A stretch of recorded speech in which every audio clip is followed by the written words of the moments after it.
है। कभी ऐसा मौका मिला है जब आपको श्री अटल बिहारी वाजपेयी से मिलने का मौका मिला? बीजेपी की विचारधारा क्या है?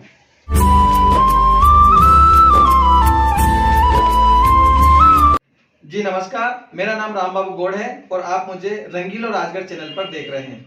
आज हम राजगढ़ जिले के एक नेता, जिले में उन्हें सब लोग काका साहब के नाम से जानते हैं, श्री केदार गुप्ता जी।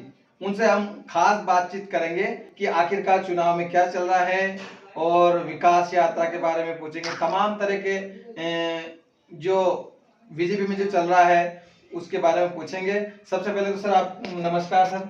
बहुत बहुत धन्यवाद आपको राम बाबू जी। और सब मैं सन 70 से जी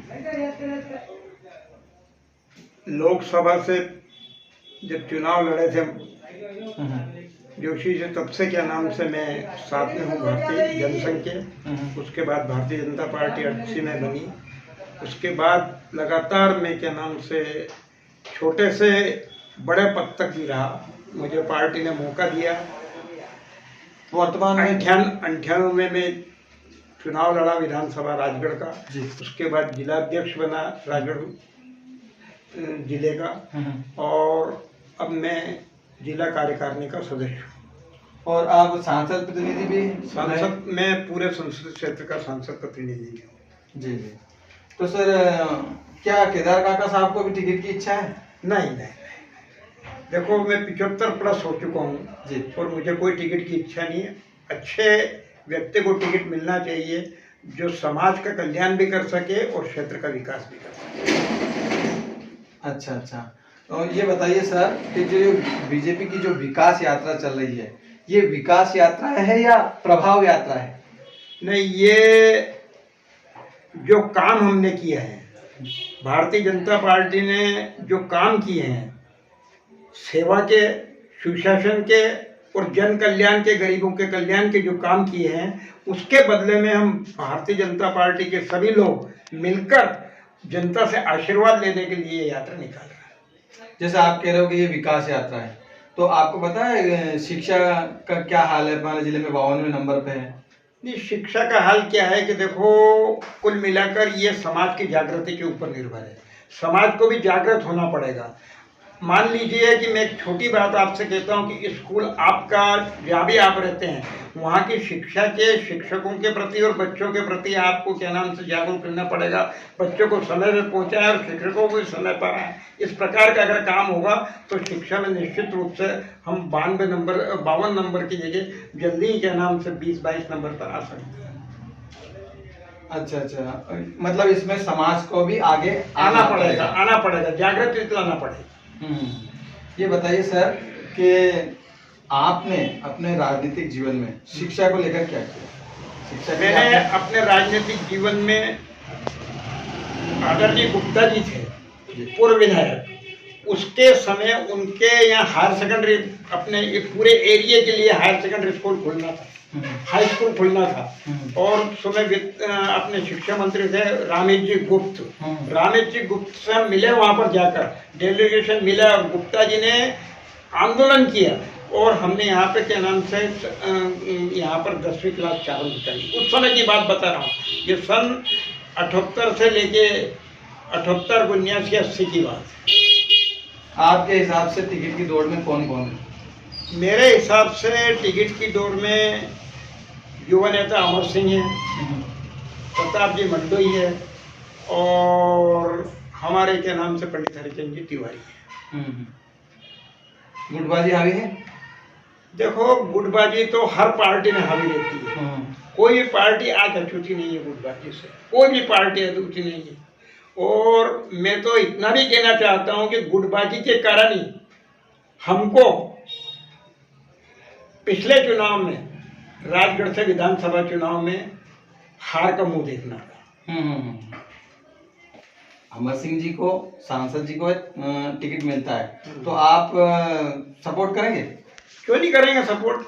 कमल के फूल का सपोर्ट करना ही है मुझे। मेरे जीवन का यही है, जनसंघ का काम किया, भारतीय जनता पार्टी का काम कर रहा हूँ। जैसे बहुत सारे कांग्रेस के नेता बीजेपी में आ गए, तो और बहुत सारे पुराने कार्यकर्ता भी है जो वो वर्षों से काम करते आ रहे हैं। किसको ज्यादा तवज्जो मिल रही है आपके हिसाब से?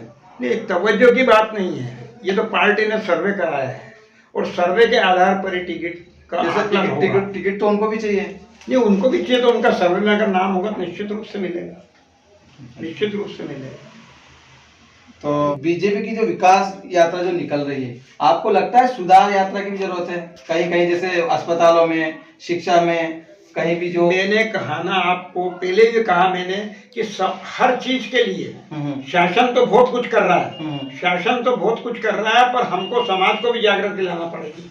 अस्पतालों का मामला हो या शिक्षा का मामला हो, समाज जब तक जागृत नहीं होगा तो सरकार कुछ भी नहीं कर सकती। बीजेपी में भाईगिरी पनप रही है। भाईगिरी का मतलब जानते हो आप? भाईगिरी जैसे अपने अपने कार्यकर्ताओं को लाभ दे दें और बाकी, आपको लगता है? नहीं, मुझे नहीं लगता, ऐसा नहीं लगता, ऐसा नहीं, जनता मतलब बहुत जाएगा। नहीं, ऐसा कुछ भी नहीं लगता है। काका साहब, आप काफी समय से भाजपा में कार्य कर रहे हैं, भाजपा के वरिष्ठ नेता है। कभी ऐसा मौका मिला है जब आपको श्री अटल बिहारी वाजपेयी से मिलने का मौका मिला, या कहीं भी दिल्ली गए? मैं अटल बिहारी वाजपेयी से ब्यावरा की सभा में मिला था। ब्यावरा की सभा में मैं मंच पर था और अटल बिहारी वाजपेयी से उस समय मिलने का मौका मिला था हमारे। और मैं आ चुके हैं और मुझे अच्छी तरह पता है कि उस समय वो उपचुनाव या चुनाव के दौरान वहां पर आए थे। अच्छा, कितनी पुरानी बात है ये? कम से कम 25 साल हो गए होंगे, 20 साल हो गए। वो समय परिवर्तनशील है। मतलब विपक्ष भी जो हमारे अटल बिहारी वाजपेयी थे वो उनके सम्मान करते थे, ऐसा नेता थे हमारे बीजेपी के। तो आज आप उनकी जगह किसको देखते हैं? नहीं, उनकी जगह मोदी जी को देखता हूँ। बिल्कुल उनके पगचिन्हों पर चल रहे हैं मोदी जी। अटल बिहारी वाजपेयी जी के पगचिन्हों पर ही मोदी जी चल रहे हैं। और मैं तो कहता हूँ कि वो विदेश मंत्री थे अटल बिहारी वाजपेयी, और अब मोदी जी ने उसको और विदेश नीति को सशक्त करते हुए देखो आप G20 का काम कर दिया, कितना हमारा देश बदलता है। ये एक सबसे बड़ी उपलब्धि भारत के लिए है। सुरक्षा और सम्मान, अपने भारत को सम्मान मिला है और सुरक्षा की दृष्टि से मजबूत है। बहुत सारे कार्यकर्ता नाराज है, मान लो किसी कुछ तो क्या कहना चाहेंगे?